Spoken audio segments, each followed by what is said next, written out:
Bismillahirrahmanirrahim. Assalamualaikum warahmatullahi wabarakatuh. Waalaikumsalam warahmatullahi wabarakatuh. Alhamdulillahi rabbil alamin. Wassalatu wassalamu ala asyrafil anbiya'i wal mursalin, nabiyina Muhammadin wa ala alihi wa sahbihi wat tabi'in wa man tabi'ahum bi ihsanin ila yaumiddin. Qala Allah jalla wa ala, ya ayyuhalladzina amanu taqullaha haqqa tuqatih wa la tamutunna illa wa antum muslimun. Amma ba'd. Ikhwatal iman rahimani wa rahimakumullah. Alhamdulillah, segala puji bagi Allah Subhanahu wa taala Ar-Rahmanur Rahim atas segala limpahan nikmat yang Allah anugerahkan kepada kita. Alhamdulillah atas rahmat dan kasih sayangnya Allah Subhanahu wa taala perkenankan kita untuk melanjutkan kajian kita, dan kita masih membicarakan tentang kedudukan dan kemuliaan akhlakul karimah, kedudukan dan kemuliaan akhlak dan budi pekerti yang mulia dan yang baik. Ikhwatal iman rahimani wa rahimakumullah. Sebagaimana yang telah kita bahas pada kesempatan sebelumnya, bahwa Allah Subhanahu wa taala memuji Nabi kita Muhammad bin Abdullah sallallahu alaihi wasallam dengan pujian akan keluhuran akhlak beliau sallallahu alaihi wasallam. Sedangkan kita mengetahui bahwa beliau sallallahu alaihi wasallam mulia di dalam seluruh aspek kehidupan yang beliau jalani. Baik beliau sebagai seorang pemimpin, baik beliau sebagai seorang yang berjihad di jalan Allah, sebagai seorang ahli ibadah, dan semua keutamaan yang Allah Subhanahu wa taala masuk aja. Nah, ya. Semua yang Allah Subhanahu wa taala tugaskan kepada beliau sallallahu alaihi wasallam selalu di posisi yang terbaik. Namun Allah Subhanahu wa taala memuji beliau sallallahu alaihi wasallam sebagaimana di dalam firman-Nya di surat Al-Qalam, wa innaka la'ala khuluqin 'adzim, dan sesungguhnya engkau wahai Muhammad sungguh berada di atas akhlak yang sangat agung, di atas akhlak yang sangat mulia. Dan ini menunjukkan kepada kita ikhwatal iman rahimani wa rahimakumullah, bahwa di dalam berdakwah, di dalam menjalani kehidupan sebagai orang tua, sebagai seorang kepala negara, sebagai pimpinan sebuah perusahaan, sebagai apapun posisi kita, akhlak dan budi pekerti adalah sesuatu yang sangat mendukung untuk kemudahan dari apa yang dijalaninya, sangat mendukung untuk mendapatkan kebaikan-kebaikan. Bisa antum bayangkan ikhwatal iman, apa jadinya jika akhlak Nabi kita Muhammad bin Abdullah sallallahu alaihi wasallam adalah akhlaknya orang yang baperan misalnya, ya, gampang tersinggung, kena omongan sedikit langsung sakit hati. Nabi sallallahu alaihi wasallam bukan cuma kena omongan, ya, beliau dicemooh, beliau dihina, beliau dikatakan sebagai dari orang yang mendapatkan gelar Al-Amin, yang sangat dipercaya. Al-Amin sebelum menjadi Nabi, Al-Amin beliau sallallahu alaihi wasallam. Semua mengakuinya. Hadzal amin, inilah al-amin. Ketika Nabi SAW memanggil mereka di Bukit Safa, ya Sabahah, ketika pertama kali beliau menerima wahyu, siapa yang berteriak, siapa yang menyeru ini? Hadzal amin, inilah al-amin. Maka subhanallah, itu ikhwatal iman rahimani wa rahimakumullah, yang membuat mereka mau datang dan mendengarkan apa yang disampaikan oleh Nabi sallallahu alaihi wasallam. Nah, ikhwatal iman rahimani wa rahimakumullah, kemudian setelah beliau mendapatkan gelar Al-Amin, beliau kemudian setelah berdakwah berubah segala gelar baik itu menjadi kata pendusta, sahir, tukang sihir, majnun, orang gila. Boleh minum aja dulu. Ya. Nah, ikhwatal iman rahimani wa rahimakumullah, berubah 180 derajat dari segala pujian menjadi cemoohan dan hinaan. Tidak hanya dengan cemoohan lisan, tapi lebih dari itu beliau diintimidasi, dizalimi. Ketika beliau sholat sedang sujud, ditaruh kotoran binatang, ya, jeroannya kambing, dituangkan di atas kepala beliau, di atas punggung beliau sallallahu alaihi wasallam. Ini jika Nabi sallallahu alaihi wasallam baperan seperti baperannya sebagian ustaz atau sebagian dai yang hidup di zaman ini, maka insya Allah nggak ada yang mau ikut beliau. Namun bagaimana beliau sallallahu alaihi wasallam berakhlak yang baik kepada orang-orang kafir, dan itu menjadi modal besar beliau membuat dakwah ini sampai kepada negeri kita saat ini. Ikhwatul iman rahimani wa rahimakumullah. Saya pernah diskusi dengan salah seorang syekh yang beliau ini sampai pernah mengatakan kepada anak bahwa saat ini kita para dai, para ustaz butuh mengetahui akhlak Nabi kepada orang-orang kafir agar kita bisa menggunakan akhlak tersebut terhadap sesama kaum muslimin. Subhanallah. Kenapa? Karena akhlak kita kepada umat sesama umat Islam, apa yang kita munculkan pertama kali kepada sebagian mereka, pertama kali kita langsung berburuk sangka. Ya, pertama kali kita langsung curiga. Pertama kali kita langsung memiliki hasad ini dan itu. Dan terus demikian. Ini yang terjadi pada sebagian kaum muslimin sesama kaum muslimin yang lainnya. Tidak menjadikan sebagai, sedangkan Allah telah menegaskan dengan ayat yang sebagian besar kaum muslimin menghafalnya, innamal mu'minuna ikhwatun. Sesungguhnya orang-orang beriman itu bersaudara. Namun ketika kita melihat, waduh tampilannya beda, dia pakai begini, ini kayaknya dari aliran ini nih. Kita langsung memploting dia, mencap dia bahwa dia dari aliran tertentu, maka kita harus langsung pasang tameng, siap-siap kalau dia mengucapkan sesuatu yang buruk dan lain sebagainya, langsung kita siap mengkonternya dan yang lain sebagainya. Dan kita lupa bisa jadi orang itu mungkin benar seperti yang kita yakini bahwa dia dari pemahaman yang menyimpang tertentu misalnya karena tampilannya, atau dari firqah tertentu, tapi dia mengikuti itu semuanya karena kejahilan, karena bodohnya, karena tidak tahunya. Karena memang mayoritas kaum muslimin konteksnya adalah seperti ini. Allah Subhanahu wa taala pernah di antara wahyu Allah sampaikan kepada Nabi kita Muhammad sallallahu alaihi wasallam di dalam surat Al-A'raf ayat 199. Surat Al-A'raf ini surat Makkiyah, artinya surat yang turun di kota Mekkah, yang semua ayat-ayatnya menjelaskan tentang bagaimana seorang muslim bersikap, bagaimana seorang muslim mengamalkan ayat-ayat ini ketika mereka hidup di kota Mekkah, ketika mereka masih berinteraksi dengan orang-orang kafir Quraisy, bukan dengan sesama kaum muslimin ketika di kota Madinah. Allah firmankan kepada Nabi sallallahu alaihi wasallam, "Khudzil 'afwa wa'mur bil 'urfi wa'rid 'anil jahilin." Khudzil 'afwa, ambillah sifat pemaaf, atau jadilah engkau orang yang pemaaf. Wa'mur bil 'urf, perintahlah, ajaklah kepada yang baik. Wa'rid 'anil jahilin, dan berpalinglah kamu dari orang jahil. Ayat ini di dalam surat Al-A'raf ayat 199. Surat ini surat Makkiyah. Artinya semua apa yang Allah perintahkan kepada Nabi SAW untuk diamalkan di dalam ayat ini adalah ayat bagaimana beliau Sallallahu Alaihi Wasallam berinteraksi dengan mayoritas manusia yang hidup di zaman itu, yang mayoritasnya adalah orang-orang kafir. Orang-orang kafir, bukan sesama kaum muslimin ketika di kota Madinah. Ikhwatul iman rahimani wa rahimakumullah. Yang pertama yang Allah perintahkan kepada Nabi SAW, khudzil 'afwa, ambillah sifat pemaaf. Pemaaf itu, kita ini orang yang memaafkan adalah orang yang tidak terlalu memasang standar berlebihan terhadap orang lain. Ya, orang pemaaf ini ketika dia menuntut bahwa benarnya pekerjaanmu dari skala 1 sampai 10 adalah 10. Ini benarnya. Ternyata dia baru bisa mengerjakan 4 atau 5. Maka sisanya khudzil 'afwa, jadilah orang yang pemaaf. Ya, jangan terlalu menuntut terhadap siapapun yang kamu berinteraksi dengannya. Ketika karena terutama bagi seorang dai, orang yang berdakwah, silakan masuk aja. Silakan masuk.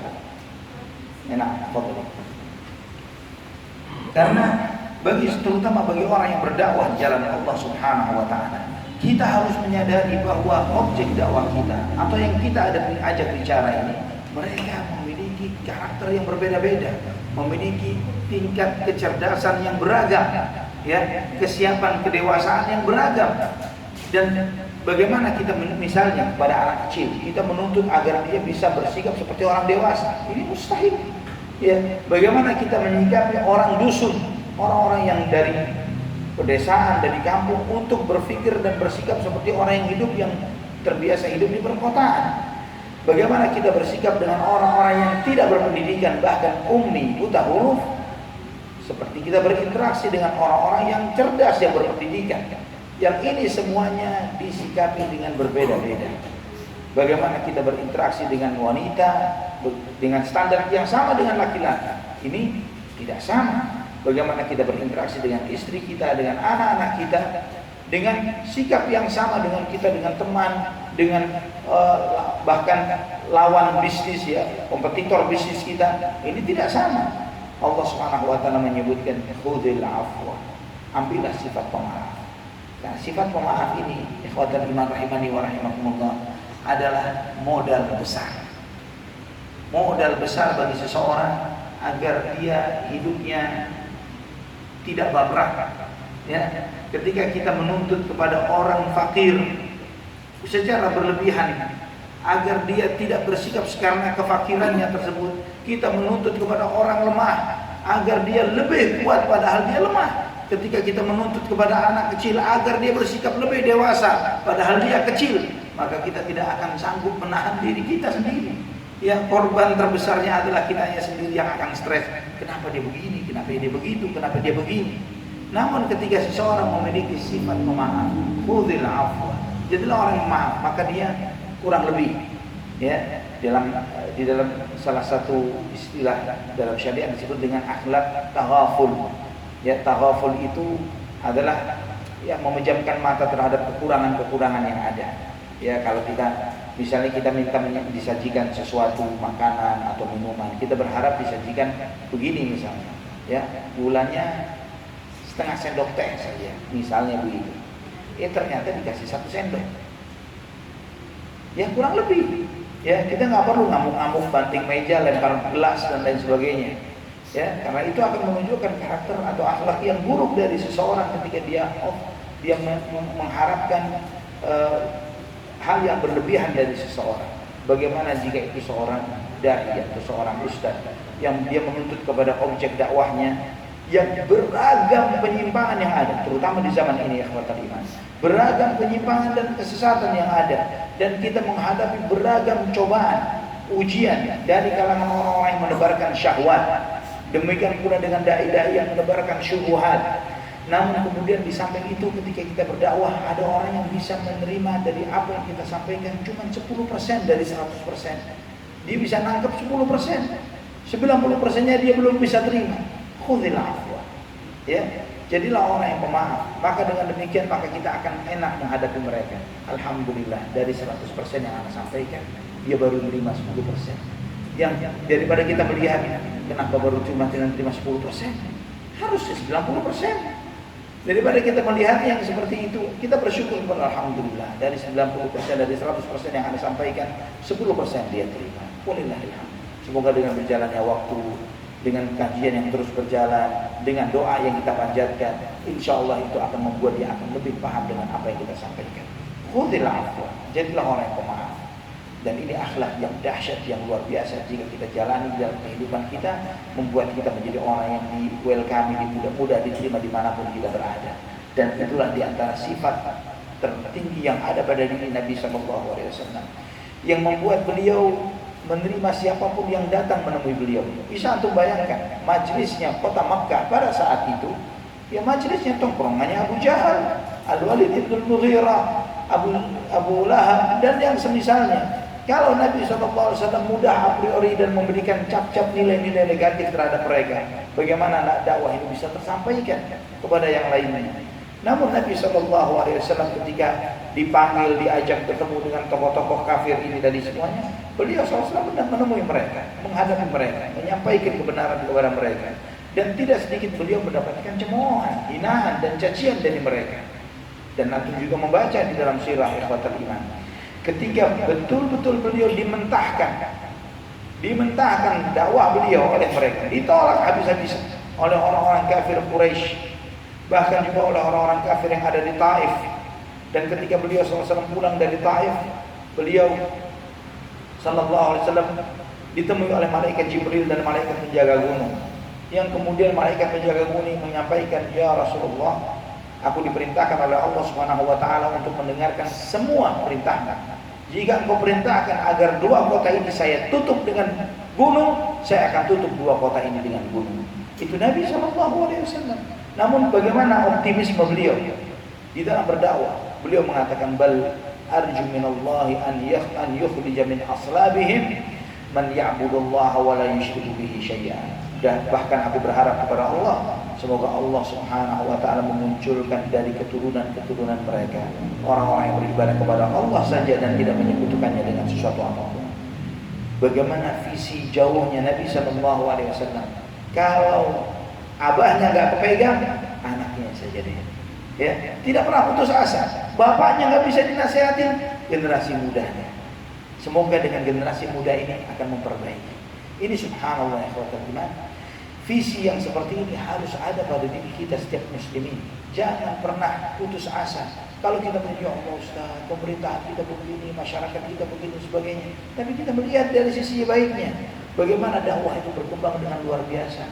Bagaimana majelis-majelis ilmu, bagaimana wanita-wanita berhijab jauh lebih masif dibandingkan kita bicara 20, 30, 40 tahun yang lalu.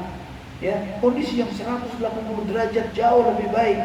Walaupun dari sisi media, bahkan media, ya, tapi media yang anti mainstream ya, bukan media mainstream yang ada di televisi kita, tapi media-media seperti di YouTube dan yang lain sebagainya.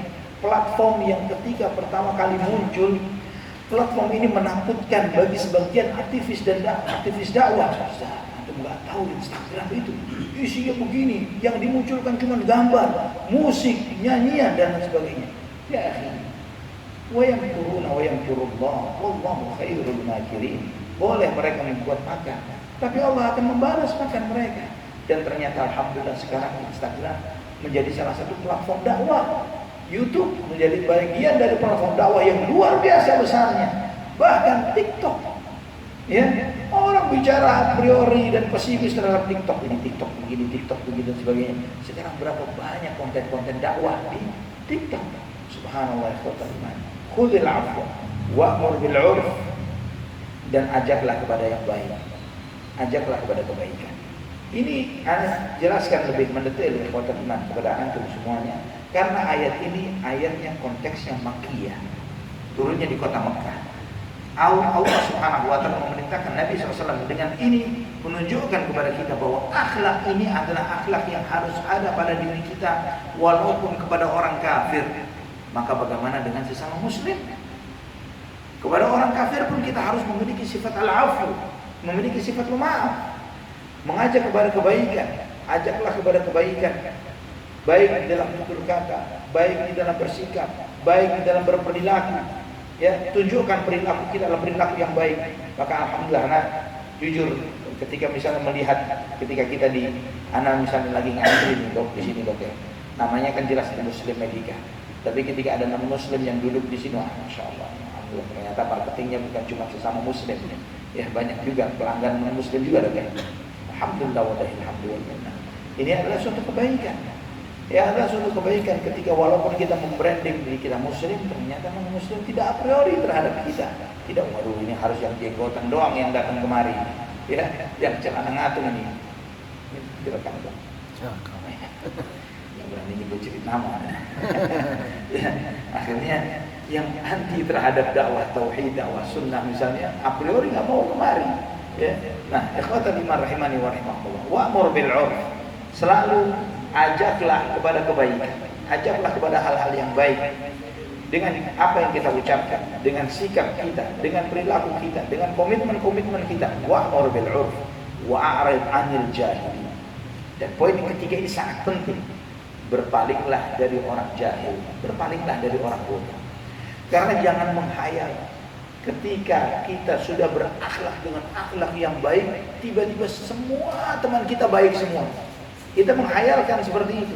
Anak ini sudah bersikap baik, sudah menjaga akhlak anak. Tapi kenapa kok masih ada yang jahilin anak? Masih ada yang begini dan begitu. Memang begitulah hidup. Begitulah hidup.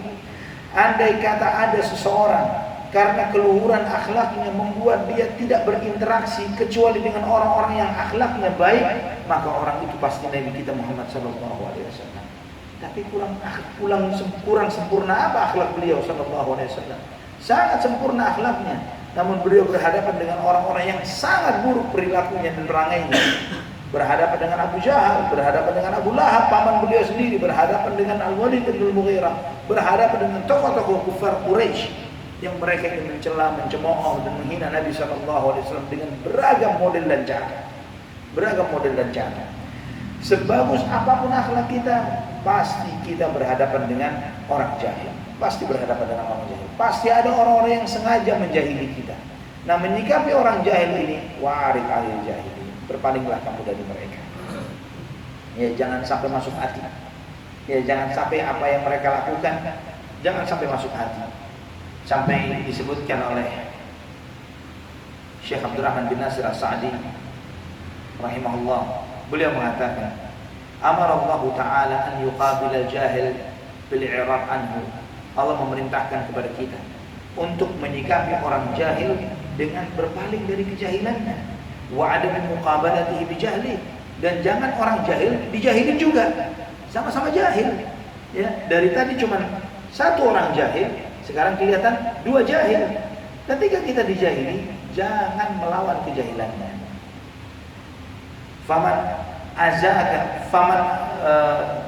Faman adzaka biqaulihi aw fi'lihi fala tu'dhihi. Kata beliau, jika ada seseorang menyakitimu dengan ucapannya atau sikap dan perilakunya, jangan kamu balas kejahilannya dengan ucapan dan sikapmu. Jangan kamu menyakitinya. Wa man haramaka fala tuhrimhu. Jika seseorang mengharamkan sesuatu darimu, maksudnya mengharamkan ini, dia tidak mau bersikap baik kepadamu, dia tidak mau memberi kepadamu, maka kamu harus memberikan sikap baik kepadanya dan beri kepadanya. Kalau dia tidak mau memberi tutur kata yang baik, memberi sikap yang baik, memberikan perilaku yang baik, maka kamu berikan kepadanya tutur kata yang baik, sikap yang baik, dan perilaku yang baik. Wa man qata'aka fasilhu. Orang yang memutus hubungannya darimu, sambung. Ya, yang memutus silaturahim, sambung. Ketika dia sengaja memutus, kamu yang menyambungnya. Wa man zalamaka fa'dil fihi. Dan orang yang bersikap zalim kepadamu, bersikaplah adil kamu kepadanya. Nah, bersikap adil terhadap kezaliman ini menunjukkan bahwa bukan berarti bahwa ketika kita dizalimi, jika kamu ditempeleng pipi kanan, kasih pipi kiri. Bukan begitu. Ya, jika diambil pakaianmu, berikan jubahmu, seperti yang ada di dalam Alkitab, ya, di dalam Injil Matius, di Injil orang-orang Nasrani, mereka Yesusnya mengatakan seperti itu. Ya, mengatakan bahwa jika ditempeleng pipi kananmu, kasihkan pipi kiri. Jika diminta pakaianmu, berikan juga jubahmu. Jika kamu diminta berjalan 1 mil, jalanlah 2 mil. Ya, kasih yang lebih-lebih. Orang jahil tidak akan berterima kasih atau akan sadar dengan kita memberikan lebih kepada mereka dari apa yang mereka minta.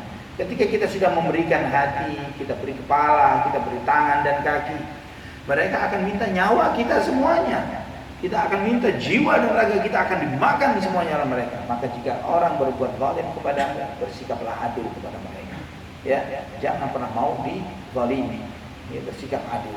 Jadi kita bisa dan boleh menuntut hak terhadap kezaliman yang terjadi pada diri kita. Ikhwatal iman rahimani wa rahimakumullah. Inilah akhlak Nabi kita Muhammad SAW kepada orang kafir. Dan kita sangat butuh akhlak ini untuk kepada sesama kaum muslimin. Khudhil afwa wa'mur bil 'urf wa'rid 'anil jahilin. Jadilah orang yang pemaaf, ajaklah kepada kebaikan, dan berpalinglah kamu dari orang-orang jahil. Dan ikhwatal iman rahimani wa rahimakumullah, Nabi kita Muhammad SAW mengajarkan kepada kita tentang pilar-pilar akhlak yang mulia, yang jika seseorang memperbaiki pilar-pilar akhlak yang mulia ini, dia memiliki pilar-pilar ini, maka jadilah dia orang yang memiliki akhlak yang luar biasa, akhlak yang luar biasa mulianya. Dan barang siapa yang kurang dari salah satu dari pilar-pilar ini, ada 4 pilar yang insya Allah kita akan bahas pada kesempatan ini, 4 pilar dari akhlak yang mulia.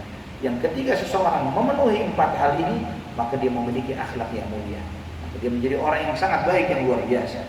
Dan 4 hal ini diwakili dalam 4 hadis Nabi SAW. Ya, Al-Hafidz Ibn Rajab menyebutkan di dalam kitab beliau Al-Jami'ul Ulumi wal Hikam, beliau menyampaikan dari Abu Muhammad Ibn Abi Zaid Al-Qirwani rahimahullah, beliau salah seorang imam mazhab Malik di zamannya.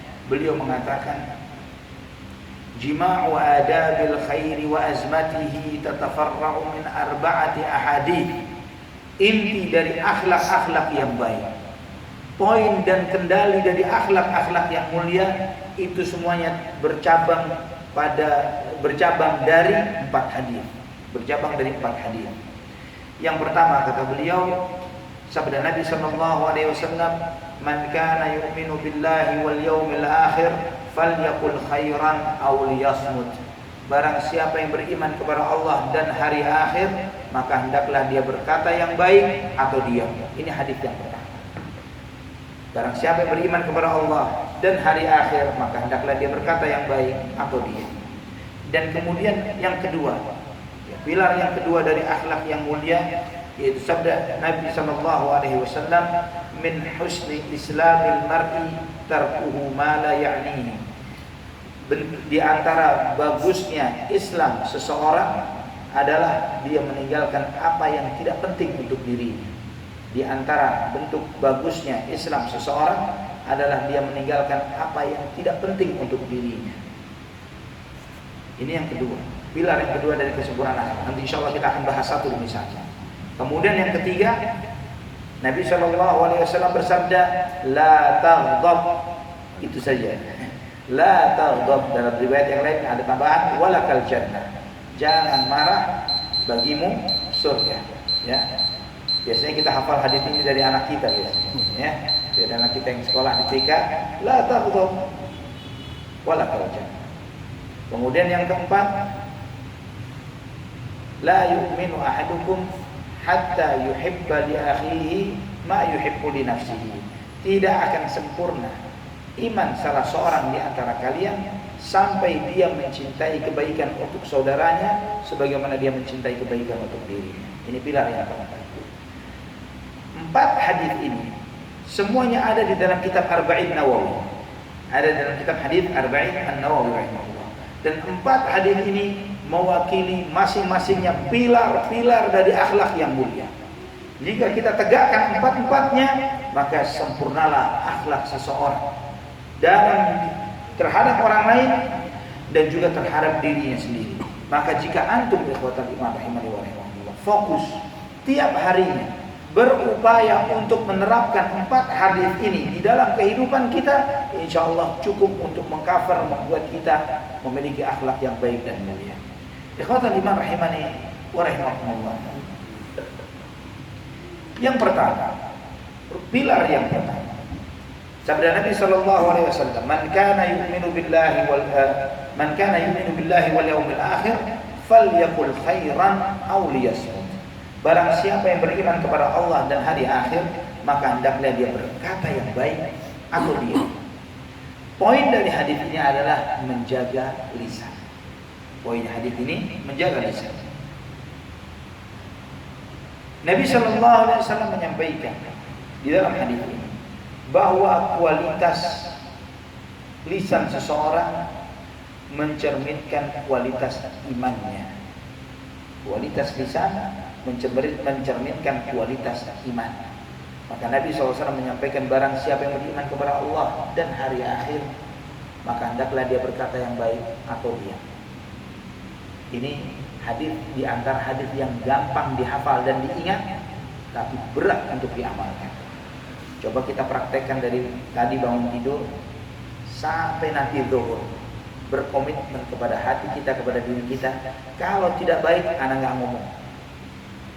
Kalau baik, baru anak sampaikan. Kalau tidak baik, anak diam. Seberapa kuat?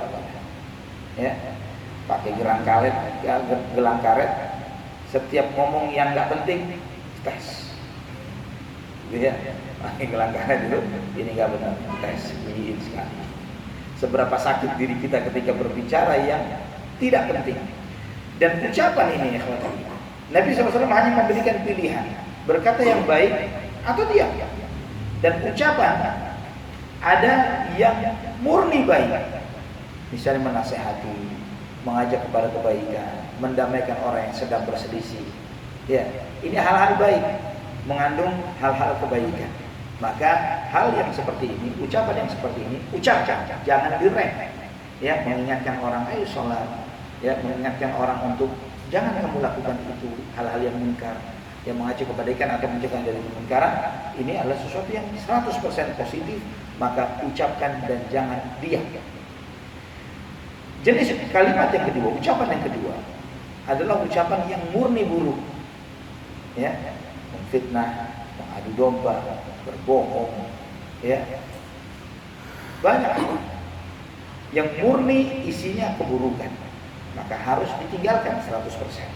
Harus ditinggalkan 100%. Yang ketiga adalah ucapan yang ada baiknya tapi mengandung keburukan. Ada baiknya tapi mengandung keburukan. Misalnya kita nasihatin orang, tapi kita nasihatin sambil nyakitin hatinya. Ada begitu? Bisa. Omongan yang nyelekit, yang langsung menghujam kepada hati seseorang.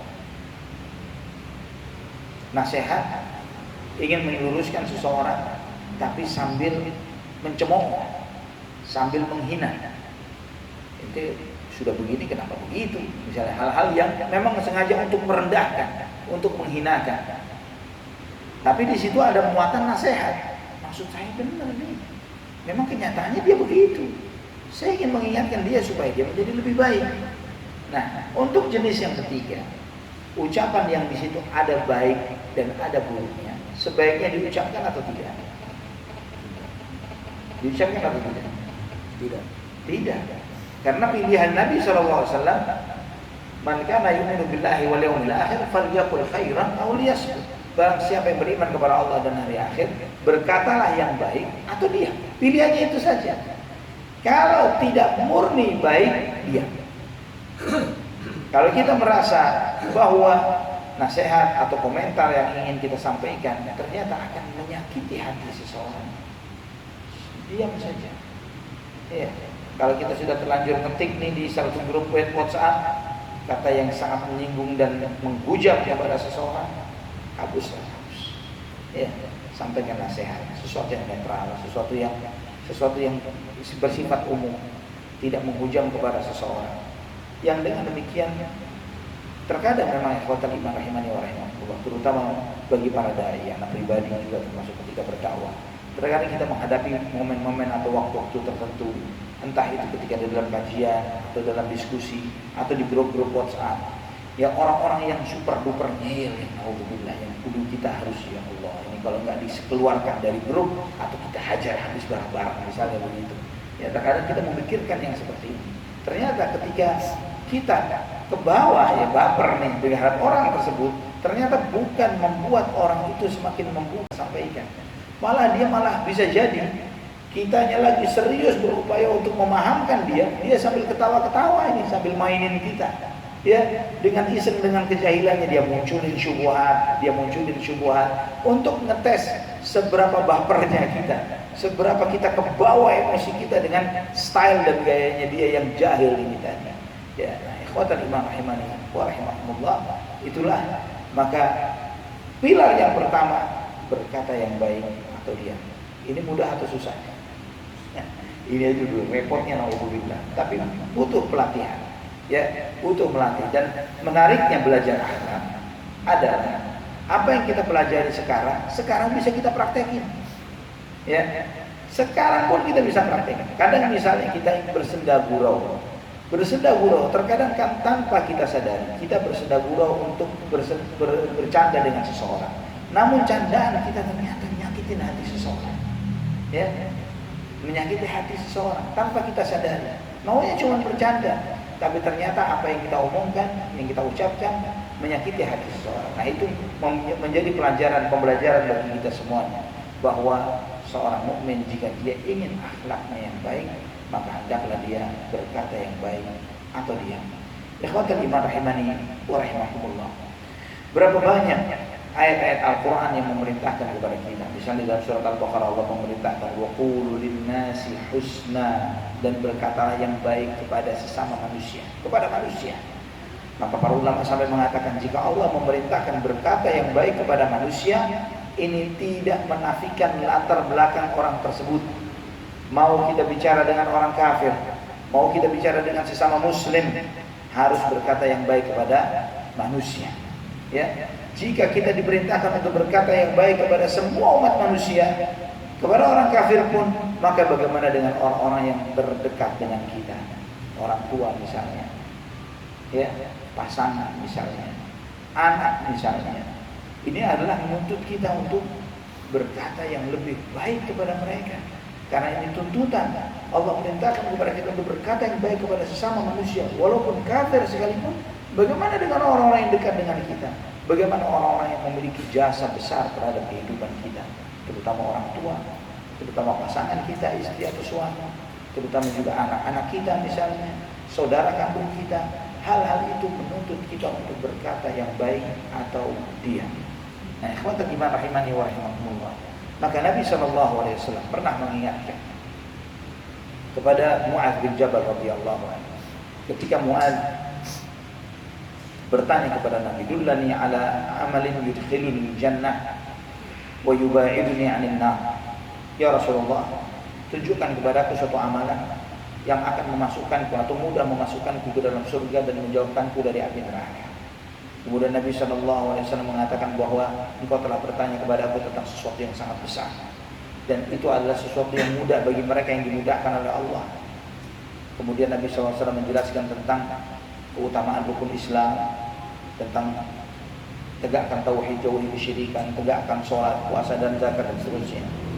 Kemudian Nabi SAW menjelaskan tentang pintu-pintu kebaikan, tentang puasa itu adalah perisai, tentang sedekah itu adalah bukti kebenaran iman. Pintu-pintu kebaikan dijelaskan oleh Nabi SAW.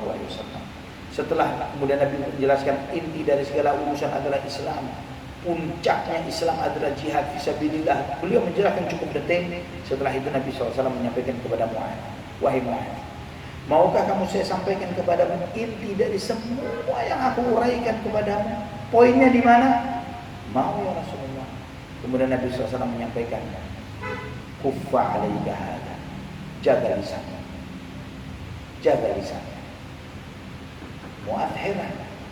Nabi menjelaskan panjang lebar tentang rukun Islam, tentang syariat, tentang ini dan itu, dan kemudian poinnya adalah menjaga lisan. Kemudian dia bertanya, "Ya Rasulullah, hal sanu'akhadhu bima natakallamu bihi ya Rasulullah? Apakah kita akan diazab oleh Allah gara-gara apa yang kita ucapkan?" Maka Nabi SAW bersabda, "Thaqilatka ummuka ya Mu'adz, wa hal yukabbu an-nasu ala wujuhihim aw ala manakhirihim illa hasaidu alsinatihim." Kamu tidak mengerti wahai Mu'adz. Nanti begitu banyak manusia dipanggang di api neraka, diseret wajahnya, dilemparkan ke neraka. Rata-rata sebagian besarnya adalah hasil panen dari lisan-lisan mereka. Sebagian besar manusia masuk neraka karena lisannya. Ya, ini yang paling banyak menyebabkan seseorang masuk neraka adalah lisan dan kemaluan. Bagaimana dalam hadis Nabi SAW yang lainnya, yang paling banyak memasukkan seseorang ke dalam api neraka, lisan dan kemaluan. Maka Nabi SAW bersabda, "Man yatman li ma baina lihyaihi wa ma baina fakhdhaihi adman lahu jannah." Barang siapa yang mau menjamin untuk menjaga lisannya dan menjaga kemaluannya, aku jamin surga baginya. Tapi tidak mudah menjaga lisan, tidak gampang. Sesuatu yang tidak mudah, namun harus kita upayakan untuk menjaga lisan kita. Ya Allah, rahimani wa rahimakumullah. Kemudian pilar yang kedua. Ini pilar yang pertama. Poinnya apa pilar yang pertama? Menjaga lisan, berkata yang baik atau diam. Itu poinnya. Kemudian yang kedua, Nabi SAW bersabda, "Min husni islamil mar'i tarkuhu ma la ya'ni." Di antara bentuk bagusnya Islam seseorang adalah dia meninggalkan apa yang tidak penting untuk dirinya. Ini menunjukkan kepada kita bahwa seorang muslim harus fokus dan efektif. Ya. Fokus, efektif, efisien. Ya. Sehingga ketika dia bisa mengesampingkan segala sesuatu yang tidak penting untuk dirinya, maka dia akan menjadi orang yang less stress, yang tidak gampang stres. Kenapa? Karena dia hanya memikirkan apa yang manfaat untuk dirinya.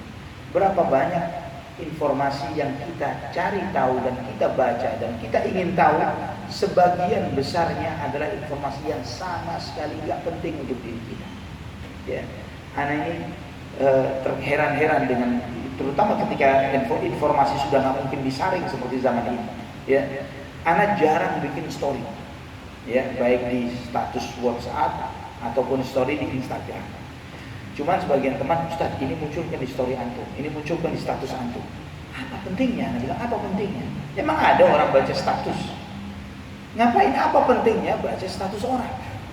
Itu Anda sering bertanya dalam diri Anda, ngapain sih baca status anak? Insya Allah nggak pernah.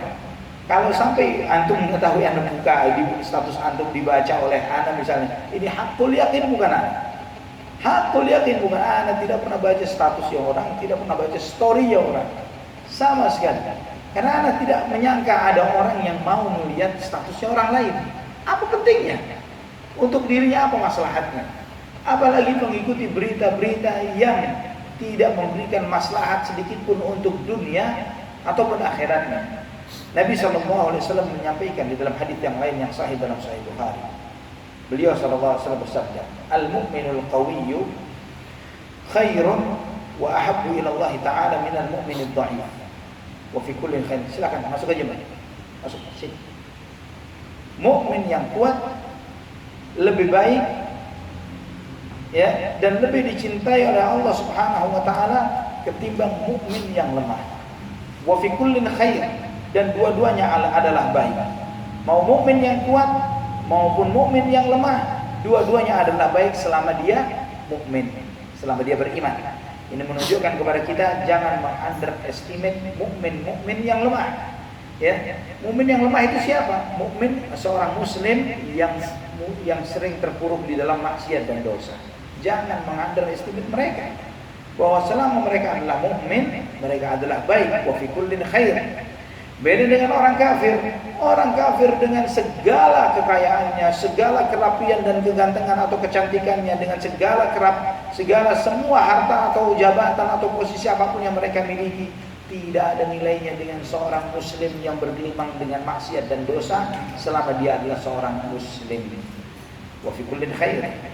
Kemudian Nabi SAW menyampaikan, ihris ala ma yanfa'uka wasta'in billah wa la ta'jas. Fokuslah kamu kepada apa yang bermanfaat untuk dirimu. Mintalah pertolongan kepada Allah dan jangan pernah kendur atau surut. Jangan pernah surut. Fokuslah kepada apa yang bermanfaat untuk dirimu. Mintalah pertolongan kepada Allah dan jangan pernah kendur. Subhanallah. Tiga nasihat ini adalah kunci sukses dunia akhirat. Kunci sukses dunia akhirat. Ketika kita bisa fokus terhadap apa yang manfaat untuk diri kita. Yang manfaat untuk diri kita ini, ikhwatakumullah, bisa manfaat dunia, bisa manfaat akhirat. Dan kegagalan sebagian besar kita terkait dengan urusan dunia atau akhirat adalah rata-rata adalah karena tidak atau kurang fokus. Di antara sebab seseorang itu gagal, dia tidak fokus dalam belajar, dia tidak fokus dalam pekerjaannya, dia tidak fokus dalam menuntut ilmu, dia tidak fokus di dalam ibadah, ya, karena ketidakfokusannya menyebabkan dia gagal di dalam aktivitas pekerjaannya. Maka di dalam manajemen modern, di dalam dunia kerja, ada salah satu buku yang pernah Anda baca, judulnya Deep Work, ya, Deep Work. Bagaimana seseorang fokus di pekerjaannya. Bahkan sebagian tempat-tempat kerja tertentu malah mereka memberlakukan bukan lagi 8 jam sehari kerja, tapi cuma 5 jam sehari kerja, ya, tapi fokus, betul-betul fokus di pekerjaannya. 1 jam penuh bekerja dengan 50 menit penuh bekerja dengan istirahat 10 menit, ya, setiap jamnya, tapi benar-benar fokus, tidak lihat handphone sama sekali, ya, betul-betul HP itu di silent atau flight mode di dalam 5 jam ini. Fokus di dalam mengerjakan itu semuanya, tidak terinterupsi dengan pesan yang masuk, WhatsApp, email, atau apapun itu. Benar-benar dia fokus di sana. Maka dengan itu dia mendapatkan efektivitas di dalam pekerjaannya. Ketika dia bisa efektif di dalam pekerjaannya ini tadi, maka dia menghasilkan jauh lebih besar. Ini dalam dunia pekerjaan. Bagaimana di dalam ibadah, bagaimana di dalam hidup. Ya, bagaimana di dalam hidup kita ketika kita fokus untuk saya tidak akan cari informasi kecuali memang yang saya butuhkan. Saya tidak akan buka search engine kecuali ketika memang saya butuh untuk mencari sesuatu. Saya tidak akan buka YouTube kecuali saya ingin mencari informasi tentang tertentu yang memang butuh saya, yang memang saya butuh untuk mencarinya. Kalau tidak, nggak bakalan bisa untuk browsing begini dan begitu yang tidak ada maksud dan tujuannya. Ketika kita bisa seperti ini, ikhwatal iman, maka gampang kita dengan mudah menenangkan hati kita. Kita tidak mudah menjadi sebagian orang yang sekarang mengalami salah satu penyakit jiwa yang terjadi saat ini. Antara penyakit jiwa modern adalah FOMO, ya, fear of missing out, ya, takutan untuk kelewatan informasi. Padahal FOMO ini bukan bagian dari sesuatu yang harus dikhawatirkan. Ketika seseorang tidak mengetahui informasi yang sedang viral saat ini, anak sering kata Ustaz, bagaimana kita menyikapi hal yang sedang viral saat ini? Apa yang lagi viral? Nggak tahu. Oh begitu Ustaz, ini antum nggak tahu ada kejadian begini dan begitu dan sebagainya. Gimana nggak tahu? Antum jelaskan dulu, nanti kita putuskan hukumnya. Bagaimana? Setelah kita mengetahui konteks dan kejadiannya.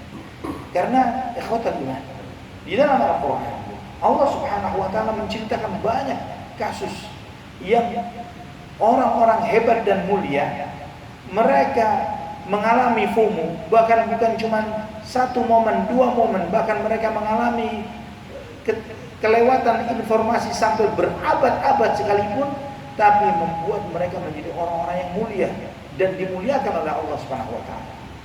Siapa mereka? Ada yang tahu? Menjadi nama salah satu nama surah Ashabul Kahfi. Ashabul Kahfi. Ya, sampai-sampai mereka belanja dengan duit yang sudah kadaluarsa. Ya, pakai duit yang sudah ini nggak ada lagi uangnya. Negara yang memproduksi duitnya ini sudah punah, ganti dengan dinasti baru. Ya, kamu siapa? Kalian siapa? Padahal mereka keluar dari guanya dengan ketakutan. Ternyata mereka menghadapi dinasti yang baru yang orang-orangnya sudah beriman kepada Allah Subhanahu wa Ta'ala. Allah Subhanahu wa Ta'ala muliakan Ashabul Kahfi walaupun mereka sama sekali tidak mengikuti yang lagi viral. Ya, kelewat informasi berabad-abad, bukan cuma satu atau dua momen, ya, bukan satu atau dua berita. Maka aneh dan lucu zaman ini, ikhwatul iman, ada orang yang mau nonton sidang Sambo. Ya, ditontonin. Apa maslahatnya buat dia? Dia tahu siapa pelakunya, siapa korbannya, dia begini, siapa benar, siapa salah. Apa maslahatnya buat dirinya? Baiknya untuk apa? Apakah karena anda yang paling tahu? Kalau bisa ditanya semua tentang hal ini, paling ngerti tentang urusan Sambo. Terus dapat apa?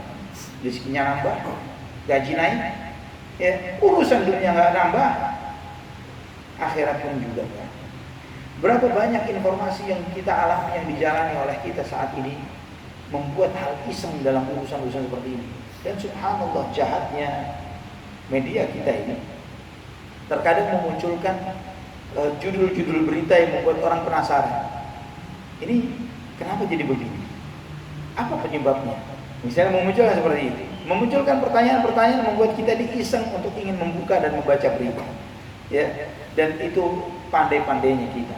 Ketika kita bisa menerapkan pilar yang kedua ini, min husni islamil mar'i tarkuhu ma la ya'nihi. Di antara bagusnya Islam seseorang adalah dia meninggalkan apa yang enggak penting buat dirinya, maka dia akan menjadi muslim yang sangat efektif, yang sangat efisien dan less stress. Dia menjadi seorang muslim yang fokus dan terus dia mengupgrade dirinya. Bahkan di dalam dunia modern pun, ya, antum insyaallah mengetahui hukum Pareto, ya. 80-20 di hukum Pareto itu menunjukkan bahwa 80% pendapatan kita adalah dari 20% effort yang kita lakukan. Dan itu ikhwatul iman, kalau kita meningkatkan hal-hal ini, bahwa meningkatkan 20% fokus kita kepada sesuatu, di-upgrade dan di-upgrade akan membuat kita menjadi jauh lebih efektif dan memberikan manfaat yang besar untuk diri kita dan terutama juga untuk orang lain. Ikhwatul iman rahimani wa rahimakumullah. Nabi SAW menyampaikan fokuslah kepada yang bermanfaat untuk diri dan mintalah pertolongan kepada Allah. Wasta'in billah. Ini menunjukkan bahwa ikhtiar harus diiringi dengan doa. Ya, ikhtiar harus diiringi dengan doa. Tidak boleh timpang. Bahwa kunci sukses itu bukan dari apa yang kita kerjakan saja.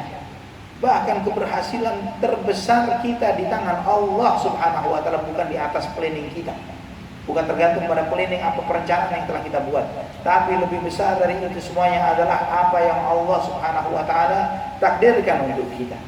Maka dengan demikian seseorang tidak bersandar kepada effort atau pekerjaan yang telah dia lakukan, tidak bersandar kepada sebab-sebab yang telah dia perbuat, perencanaan-perencanaan yang telah dia lakukan, namun semuanya dia tawakal kepada Allah Subhanahu wa taala. Dan tawakal itu adalah ikhtiar maksimal, bersandar maksimal kepada Allah Subhanahu wa taala. Ikhtiar maksimal dan bersandar maksimal kepada Allah. Fa idza faragta fansab wa ila rabbika farghab. Jika kamu selesai dari satu pekerjaan, lelahkan dan letihkan dirimu pada pekerjaan yang lainnya, dan hanya kepada Tuhanmu sajalah kamu berharap. Ya, ikhtiar maksimal, tawakal maksimal kepada Allah. Wasta'in billah, mintalah pertolongan kepada Allah. Wala ta'jaz, jangan pernah lemah, jangan pernah surut, jangan pernah kendor. Karena tidak semua perencanaan itu selalu berjalan mulus. Terkadang kita merencanakan untuk berbuat hal baik, mau melakukan hal baik. Hal baik saja, rencana ingin bangun masjid. Berapa banyak orang yang merencanakan untuk melakukan hal baik, ternyata mengalami halangan yang luar biasa, kendala yang dahsyat. Saya memiliki salah seorang teman, dia merencanakan bangun pesantren dari duitnya sendiri. Bangun pesantren, sudah jadi pesantrennya 100% jadi. Dia habis duit 24 miliar, gak tanggung-tanggung. Setelah jadi pesantrennya, ternyata tidak mau diserah terimakan oleh kontraktornya kepada dirinya. Tidak mau diserah terimakan. Sampai hari ini, kejadian sudah 2 tahun lebih sebelum pandemi sampai hari ini. Tidak diserah terimakan. Terkatung-katung 24 miliar. Dan tidak cukup sampai di sana. Si kontraktornya kemudian menuntut balik kepada si teman anak ini tadi, karena dia minta dilunasi 100 sisa pembayarannya, dan dia minta ditambah lagi dengan denda karena rumah yang pesantren yang terkatung-katung selama masa pandemi 2 tahun ini, sebagian perabotannya dan peralatan yang dipasang oleh si kontraktor dicuri orang. Ya, sehingga dia tidak bisa menyerah terimakan secara 100% utuh, dia minta tambahan denda. Ya, kusennya dicuri, pintunya dicuri, jendelanya dicuri, kabel-kabelnya dicuri, lampu-lampunya dicuri. Dia menuntut denda balik. Ya, subhanallah, ternyata setelah teman anak ini menceritakan, banyak saksi yang pencurinya si kontraktornya sendiri. Ya, saksinya tetangga-tetangga, dia datang bawa truk, dia bongkar lagi apa yang telah dia bangun dan dia tuntut balik kepada. Padahal niatnya 100% baik. Dia mau bikin pesantren, niatnya 100% lillah dan digratiskan pesantrennya. Gratis niatnya. Subhanallah. Menghadapi masalah. Apalagi yang niatnya cari dunia. Kalau niatnya yang lillah 100% saja mengalami banyak kendala dan masalah, apalagi ketika seseorang mengharapkan materi duniawi. Maka ikhwatul iman, jangan pernah surut dan kendor. Karena sifat mudah putus asa ini bukanlah sifat seorang muslim. Innahu la yai'asu min rauhillahi illa al-qaumul kafirun, dan tidaklah berputus asa dari rahmat Allah kecuali adalah kaum yang kafir. Ini ikhwatul iman, pilar yang kedua. Pilar yang ketiga, apa tadi? La taghdab, jangan marah. Jangan marah. Yang pertama menjaga lisan. Yang kedua adalah bagaimana kita tidak menjadi orang yang sok kepo, ya, ingin tahu urusan orang.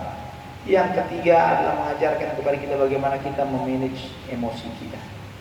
Karena emosi, marah, temperamen, orang yang sedang marah, sehebat apapun keilmuannya, mau dia profesor di bidang hukum sekalipun dan mengalami banyak kasus-kasus, menyelesaikan banyak kasus-kasus permasalahan, maka di dalam syariat Islam seorang hakim yang sedang emosi tidak boleh menetapkan suatu putusan hukum. Kenapa? Karena keputusan hukum orang yang sedang emosi pasti salah, walaupun dia seorang hakim. Padahal hakim tidak sembarangan orang lulusan sarjana hukum boleh jadi hakim. Dia harus mengalami proses karir yang luar biasa, menyelesaikan banyak kasus, maka dia berhak untuk menjadi seorang hakim. Itu pun ketika dia sedang emosi, tidak boleh mengambil keputusan hukum. Maka Nabi SAW menyebutkan, la taghdab, jangan marah. Sehingga para ulama mengatakan, andai kata marah itu bisa memberikan maslahat bagi diri seseorang, memberikan maslahat bagi seseorang, maka Rasulullah SAW pasti akan memberikan pengecualian. Namun karena marah itu selalu buruk, maka tidak ada pengecualian di dalam hal ini. Ustadz lagi marah, omongannya pasti banyak salah. Pedes, nyakitin dan pasti banyak salah. Ustadz, ya walaupun kadang marahnya pakai dalil. Tapi pasti babak belur jamaahnya dihajar dengan emosinya si Ustadz ini tadi. Walaupun dipakai kalian begini, kalian begitu dan sebagainya, ayatnya ini, hadisnya ini, waduh, hancur lebur sudah. Bagaimana dengan orang awam yang kemudian dia emosi dan marah? Seorang suami ketika marah kepada istrinya, maka semua apa yang diucapkan pasti 100% salah dan pasti berakhir dengan penyesalan. Sehingga para ulama mengatakan al-ghadabu awwaluhu jununun wa akhiruhun nadamah. Emosi itu, marah itu, awalnya adalah kegilaan, akhirnya adalah penyesalan. Awalnya kegilaan, akhirnya adalah penyesalan. Orang yang sedang emosi dan marah, dia dimainin oleh syaitan, dipermainkan oleh syaitan seperti anak kecil memainkan bola. Dia tidak punya kendali untuk dirinya sendiri. Maka Nabi SAW mengajarkan jangan marah. Nah, kiatnya bagaimana? Enak ngomong jangan marah. Tapi kalau lagi marah, apa yang harus dilakukan? Inilah hebatnya syariat Islam. Nabi SAW mengajarkan kiat-kiat yang membuat kita bisa mengontrol emosi kita. Yang pertama, yang diajarkan oleh Nabi SAW yang membuat kita ini bisa mengontrol emosi kita. Nabi SAW mengajarkan idza ghadiba ahadukum falyaskut. Jika salah seorang di antara kalian sedang marah, hendaklah dia diam. Diam. Ketika marah, dia diam. Ketika antum sudah merasakan gemuruh di dalam dada antum, ini sudah mulai panas. Setiap ucapan pasti salah. Maka diam. Tahan dari berucap dan berkata. Ini kiat yang pertama. Jangan ngomong, jangan bicara. Namun terkadang sebagian kita, misalnya ini suami istri, kita sudah diam, istri ngomel terus, gimana? Ini saya sudah diam, tapi dipancing nggak berhenti. Akhirnya teriak, diam. Ini sama aja. Ketika kita nggak kuat meneriakkan dengan untuk mengatakan diam, akhirnya nggak bakal selesai masalahnya. Maka kontrol lisan kita, kuncinya dibuang ke laut. Diam. Nggak kuat jadi Abu Turab saja. Tahu Abu Turab? Kisahnya Ali bin Abi Thalib dengan Fatimah ketika cekcok dan emosi. Ali nggak kuat menghadapinya. Kemudian Ali bin Abi Thalib keluar ke masjid, tiduran di masjid. Ditinggal dan tiduran di masjid. Kopian aja deh, kopian. Tiduran ke masjid sampai dicari oleh Nabi SAW. Di mana Abu Turab? Di mana Ali bin Abi Thalib? Nah, pertama kiatnya ketika lagi emosi, diam. Kemudian kiat yang kedua diajarkan oleh Nabi SAW.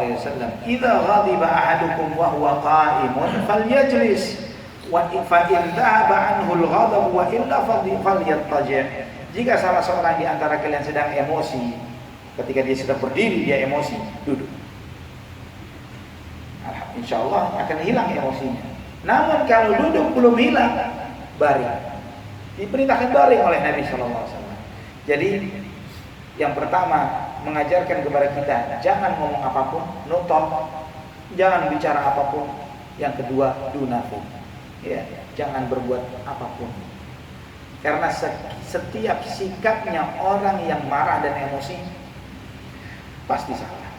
Gebrak meja, nendang pintu, lempar sesuatu, tempeleng, pukul, pasti salah semuanya. Ketika dia lagi emosi, jangan melakukan apapun, jangan ngomong apapun. Jangan kebalik, ngabuk lagi duduk, berdiri malah. Waduh, kebalik. Ketika lagi berdiri marah, duduk. Ketika duduk bisa hilang, alhamdulillah. Kalau tidak, berbaring. Subhanallah. Ini adalah di antara kunci psikologis yang diajarkan oleh Nabi SAW, dan itu bukan berdasarkan pengalaman atau ilmu psikologi karena beliau Nabi SAW bukanlah seorang psikolog atau psikiater. Tapi Nabi SAW adalah seorang Nabi yang tidak berbicara dari hawa nafsunya, yang beliau adalah menyampaikan apa yang diwahyukan oleh Allah Subhanahu Wa Taala. Dan dari pengalaman ana membaca, melihat, mengamati, menasehati, mengintrospeksi diri ana sendiri, ana melihat tidak ada kunci terbaik melebihi apa yang disampaikan oleh Nabi SAW dan yang diajarkan oleh Allah SWT dalam Al-Quran dan apa yang disabdakan oleh Rasulullah SAW di dalam segala permasalahan psikologi dan kejiwaan. Di dalam segala permasalahan psikologi dan kejiwaan tidak ada yang lebih sempurna melebihi apa yang Allah firmankan dan melebihi apa yang disabdakan oleh Rasulullah SAW. Anak pernah sharing waktu mengikuti sebuah pelatihan. Ini terkait dengan bisnis, tapi di situ ada hal-hal insight psikologi di sana. Terkait dengan mengendalikan emosi. Di sana disampaikan terkait dengan bagaimana mengontrol volume bicara ketika sedang emosi. Ya, bahwa emosi itu menuntut kita untuk berbicara dengan volume yang tinggi. Kemudian si trainer mengatakan bahwa ketika lagi emosi, kontrol volume bicara Anda. Kurangi. Ya, dari yang mestinya bakal keluar dengan volume 40 tinggal 20 atau bahkan di bawah 10. Maka dengan demikian akan terkendali emosi kita. Tapi Nabi SAW lebih dahsyat lagi. Diam saja. Ya, karena ketika kita ngomong sambil gemeteran ini juga nggak enak. Ketika kita ngomong sambil menggenggam emosi dan sebagainya, lebih baik diam. Dan ketika kita tidak kuat menghadapi kondisi atau situasi itu, tinggalin. Ya, tinggalin. Yang penting adalah dua hal yang diajarkan oleh Nabi SAW, yaitu jangan berbicara, dan yang kedua adalah jangan melakukan aktivitas apapun. Dan ikhwatan iman rahimani wa rahimakumullah. Sehingga apa yang disampaikan oleh Nabi SAW ini sangat berkesan di dalam hati para sahabat radhiyallahu anhum. Sampai di antara mereka ada yang mengatakan, "Fata'amaltu dzalik, fawajadtu anna al-ghadaba jima'u syarr." Saya perhatikan hadis ini, hadis Nabi SAW ini, jangan marah. Dan ternyata memang benar. Emosi itu, marah ini adalah sumber dari segala keburukan. Kerusakan dan keburukan awalnya dimulai dari emosi dan marah. Ketika seseorang dia bisa mengendalikan emosinya, maka permasalahan yang terjadi di rumah tangganya, di perusahaannya, di lingkungannya, dia bisa mengontrol dirinya dan tidak membuat masalah itu menjadi lebih keruh. Sebagian besar masalah itu menjadi jauh lebih keruh ketika direspon dengan emosi dan amarah. Kemudian yang terakhir, yang keempat, ikhwatul iman, di antara pilar akhlak seorang muslim, mana yang mudah dari tiga yang disampaikan ini? Yang pertama, menjaga lisan. Yang kedua, jangan jadi orang yang kepo. Yang ketiga, jangan marah. Yang gampang yang mana? Gak ada yang mudah. Yang keempat, ini yang paling dahsyat. Ya, Nabi SAW bersabda, "La yu'minu ahadukum hatta yuhibba li akhihi ma yuhibbu li nafsihi." Tidak akan sempurna iman salah seorang di antara kalian sampai dia mencintai kebaikan untuk saudaranya sebagaimana dia mencintai kebaikan untuk dirinya. Mencintai kebaikan untuk saudara kita sebagaimana kita mencintai kebaikan untuk diri kita. Ini final. Ya, finalnya akhlak yang mulia adalah bagaimana kita memiliki hati yang bersih terhadap orang lain. Kita tidak ingin mengharapkan orang lain celaka. Kita tidak mengharapkan orang lain binasa.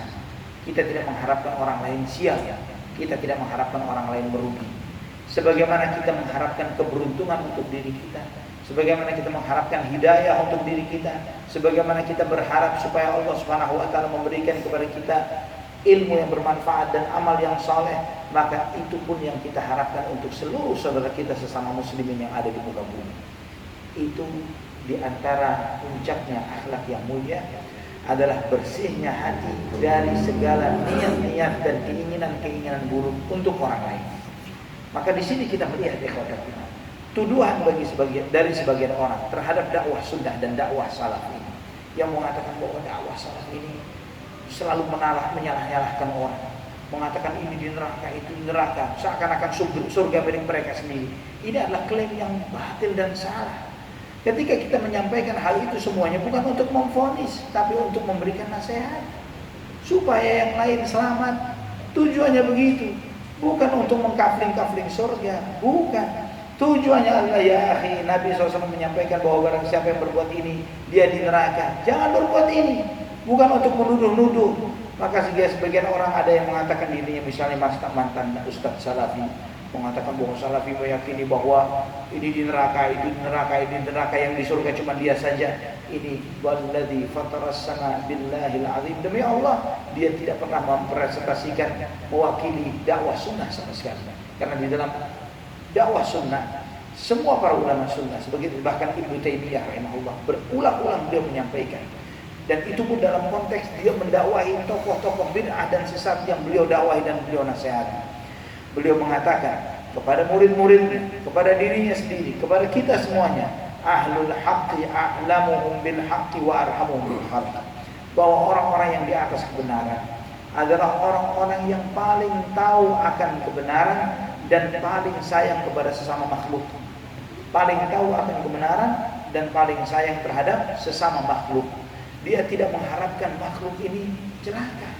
Dia tidak mengharapkan manusia ini binasa. Maka dia dengan penuh ketabahan, penuh kesabaran, dengan penuh optimisme mengharap kepada Allah, berdoa diiringi dengan dakwah dan nasihat, memohonkan kebaikan untuk umat Muhammad sallallahu alaihi wasallam, mengharapkan agar seluruh umat Muhammad ini masuk surga sebagaimana yang dijanjikan oleh Nabi sallallahu alaihi wasallam, memohonkan kepada umat Muhammad agar Allah Subhanahu wa taala mengampuni dosa-dosa mereka dan membukakan hati mereka untuk mendapatkan hidayah. Itu yang didoakan oleh setiap orang yang memiliki hati yang bersih. Dia tidak pernah mengharapkan. Wallahu a'lam bishawab. Ini 4 pilar akhlak yang mulia. Jika antum memenuhi 4 hal ini, maka jadilah kita sebagai orang yang memiliki akhlak yang baik. Jaga lisan kita, jangan menjadi orang yang sok kepo dan ingin tahu urusan orang lain. Ya. Dan yang ketiga adalah jaga emosi kita, jangan marah. Dan yang keempat, jaga kebersihan hati kita. Jangan sampai ada di dalam hati kita keinginan untuk menzalimi orang lain, atau suka ketika ada orang lain sesama muslim dizalimi oleh seseorang, atau sial, atau rugi, atau merana. Kita tidak mau kita dianggap sial atau sial. Kita tidak mau kita dirugikan atau rugi. Maka demikianlah seorang mukmin, seorang muslim tidak mengharapkan orang lain mengalami hal yang seperti itu. Wallahu a'lam bishawab. Ini kesempatan kita pada kesempatan ini. Silahkan jika ada yang bertanyakan dari materi yang disampaikan. Barakallahu fiikum. Bagi yang mau bertanya silakan.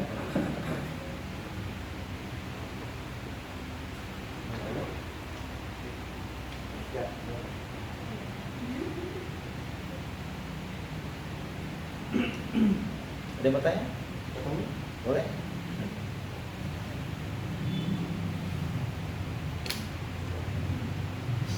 Mumpung ustadznya belum pulang.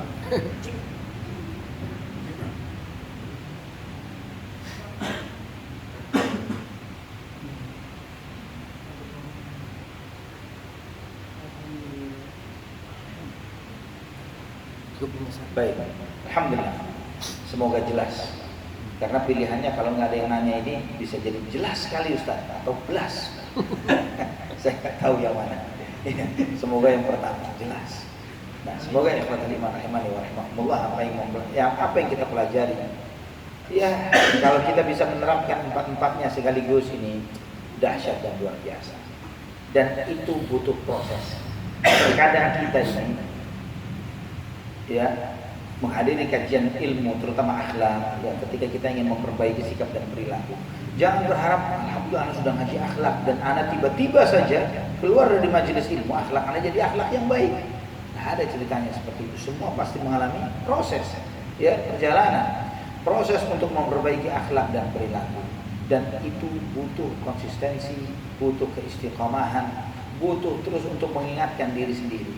Kita harus fair terhadap diri kita, bahwa kajian dan majelis ilmu ini umpamanya ibaratnya ini sama seperti makanan dan obat bagi hati kita yang penuh dengan beberapa hal yang menyakiti hati kita. Yang sakit hati itu diantaranya bisa jadi berupa emosi, bisa berupa penyakit-penyakit hati yang lain, mudah buruk sangka dan mudah untuk ghibah misalnya, menggunjing orang lain atau melihat keburukan orang lain dan lain sebagainya. Ketika kita ingin memperbaiki hati kita, maka kita harus sering-sering mengkonsumsi obatnya.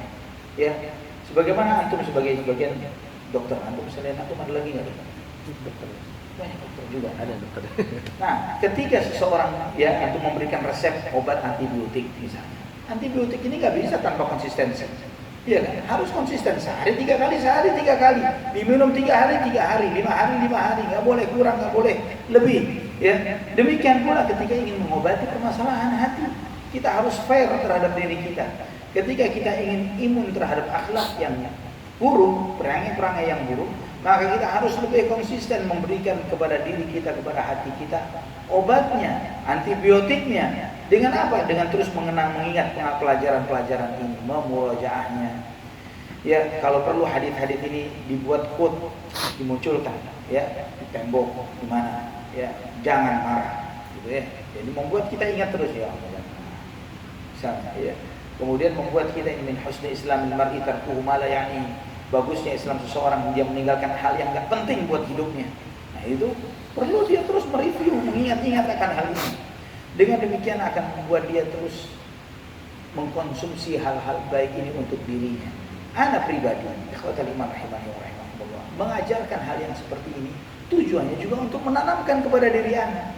Ya, dengan Anda mereview ulang di antara pelajaran akhlak, yang insya Allah nanti kita akan pelajari pada kesempatan berikutnya, yaitu bagaimana kita belajar akhlak. Di antara kiatnya belajar akhlak agar akhlak itu menjadi baik dan bermanfaat efektif untuk diri kita adalah dengan cara mengajarkannya kepada orang lain. Dengan kita ngomong dan menularkannya kepada orang lain, itu akan membuat kita terus mengingatkan diri kita dan diingatkan oleh sikap-sikap kita. Kamu ngomong kepada orang lain jangan marah, tapi inti pemarah. Misalnya begitu, akan membuat kita iya, anak masih pemarah, anak harus taubat, anak harus bertaubat kepada Allah, anak harus menjadi orang yang penyabar. Karena di mana-mana anak ngomong jangan marah, ya. Terus demikian, ya di mana-mana anak menyampaikan di antara bagusnya Islam seseorang adalah meninggalkan hal yang nggak penting. Ternyata anak sibuk untuk mencari hal informasi-informasi yang lagi viral walaupun hal-hal yang nggak penting untuk diri anak. Ini sebagai lecutan dan pecutan untuk hati anak sendiri. Di antara kiatnya agar memiliki akhlak yang baik, tularkan kepada orang lain, ceritakan kepada orang lain, terus sering mengingat kepada diri kita agar setiap kita terjumus dalam kesalahan, kita balik. Terjumus dalam kesalahan, kita balik. Dan di samping itu juga adalah terus meminta kepada Allah Subhanahu wa taala agar Allah memberikan kepada kita akhlak yang baik dan dijauhkan dari akhlak-akhlak yang buruk. Ini yang bisa kita pelajari pada kesempatan pagi hari ini. Semoga apa yang kita pelajari memberikan manfaat bagi kita semuanya. Aku qouli hadza subhanakallahumma wa bihamdika asyhadu an la ilaha illa anta astaghfiruka wa atubu ilaik. Wassalamu alaikum warahmatullahi wabarakatuh. Waalaikumsalam warahmatullahi wabarakatuh.